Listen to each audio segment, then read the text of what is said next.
جاؤ ان حکمرانوں کے پاس دین کا تقدس محفوظ نہیں ہے، چاہے کوئی بھی حکمران ہو۔ سچی بات، آج دین کا تحفظ چاہتے ہیں، یقین مانیے قیامت کے روز آپ بھی مجرم ہیں، ہم بھی مجرم ہیں۔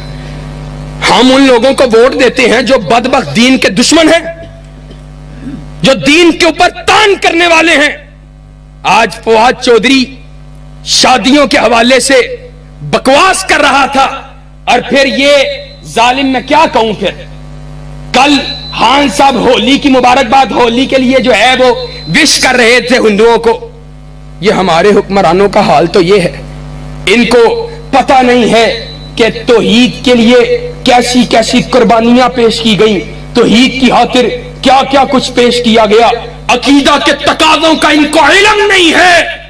آج سچی بات ہے، حرمت رسول کا تحفظ، اس کی ضمانت چاہتے ہو، صحابہ کی عزت، اس کی ناموس پہ پہرے داری چاہتے ہو، تو کائنات کے امام کے دین کو زمین پہ لاگو کرنا پڑے گا۔